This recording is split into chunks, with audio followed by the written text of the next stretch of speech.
পৰা বাঘ হাজৰিকাৰ উৎপত্তি হ'ল কোনেও নাজানে অসমীয়া মানুহক বুজোৱা হ'ল যে তোমালোকে মিলা মিছাৰে থাকিব লাগিব মিলা মিছা মানে কি তুমি ধুবুৰীত থাকিব নোৱাৰা আমি থাকিম তুমি গোৱালপাৰাত থাকিবা আমি থাকিম তুমি ধিঙত নাথাকিবা আমি থাকিম তোমালোক মাত্ৰ আঁতৰি আঁতৰি গৈ থাকা সেইটোৱে হৈছে আমি মিলা প্ৰীতিৰে থাকিম মিলা প্ৰীতিৰ অৰ্থ তুমি আধা মই আধা নহয় মিলা প্ৰীতিৰ অৰ্থ তুমি লাহে লাহে পিছুৱাই গৈ থাকিবা এই অৱস্থাক ভাৰতীয় জনতা পাৰ্টীয়ে যদি মানি লয় অসমৰ ৰাইজৰ সন্মুখত আৰু আন একো বিকল্প নাথাকিব সেয়েহে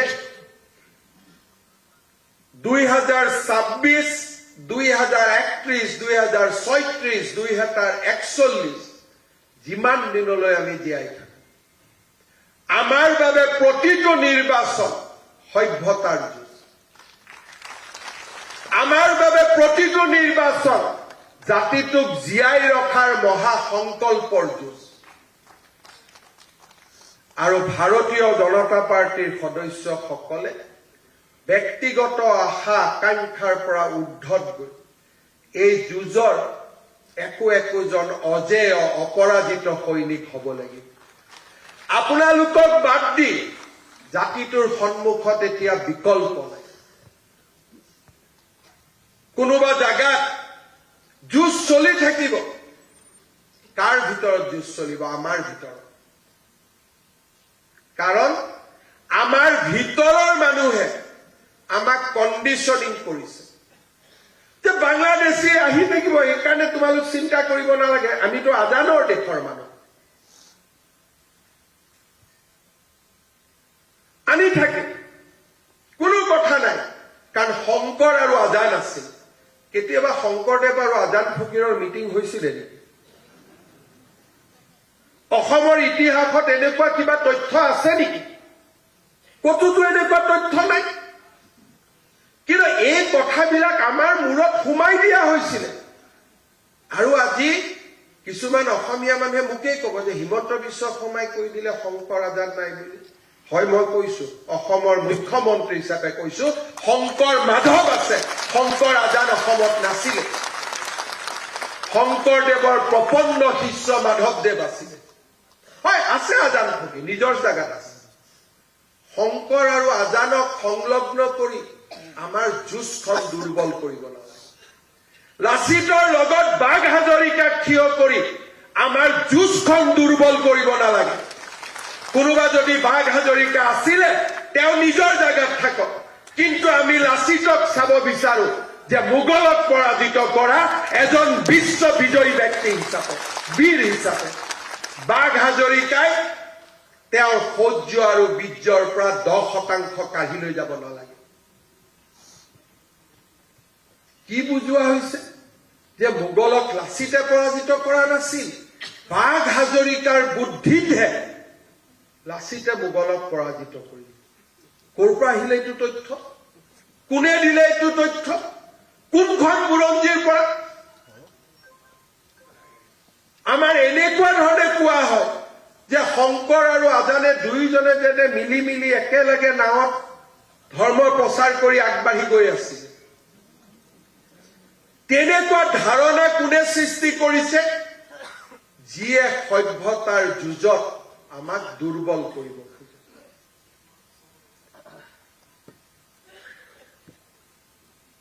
মই একেলগে দুৰ্গা পূজাত যাম বঙালী মানুহজনো একেলগে দুৰ্গা পূজাত যাব দুৰ্গা গোসানীক আমি দুয়োজনে একেলগে সেৱা কৰিম কিন্তু আমি দুইজন শত্ৰু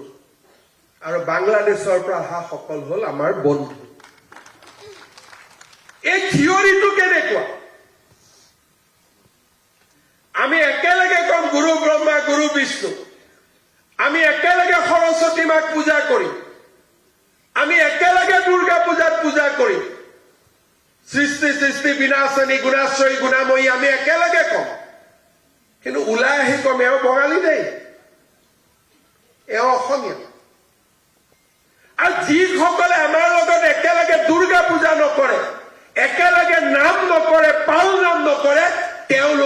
বন্ধু, কাৰণ আমি শংকৰ আৰু আজানৰ দেশৰ মানুহ। ই কেনে ধৰণৰ পলিটিকেল ডেফিনেশ্যন, ই কি ধৰণৰ ৰাজনৈতিক সংজ্ঞা? জাতিটোক ভিতৰৰ পৰা দুৰ্বল কৰা, সভ্যতাৰ যুঁজত আমাক ভিতৰৰ পৰা দুৰ্বল কৰা, এয়া ষড়যন্ত্ৰৰ বাহিৰে আন একো নহয়। সেয়ে মই দ্বিধাহীনভাৱে ক'ব পাৰো, শংকৰ আৰু আজান নহয়, শংকৰ আৰু মাধৱ। আজান ফকীৰ সন্মান কৰো, তেওঁ নিজৰ জাগাত থাকিব, কিন্তু শংকৰৰ লগত তেওঁৰ বৈশিষ্ট্য ক'ত? শংকৰৰ লগত তেওঁৰ আদৰ্শৰ সমন্বয় ক'ত? মইতো পঢ়ি শুনি আদৰ্শৰ সমন্বয় দেখা নাই। আপোনালোকে বিশ্বাস কৰে নেকি যে বাঘ হাজৰিকা নাথাকিলে লাচিত বৰফুকনে জিকিব নোৱাৰিলে? কোনোবা অসমীয়াই ভাবে নেকি যে বাঘ হাজৰিকা নামৰ কাল্পনিক চৰিত্ৰটো নাথাকিলে লাচিত বৰফুকন মোগলৰ বিৰুদ্ধে যুদ্ধত বিজয়ী হ'ব নোৱাৰিলেহেঁতেন? কিন্তু আজি আমাৰ মূৰত কৌশলগতভাৱে সুমুৱাই দিয়া হৈছে যে বাঘ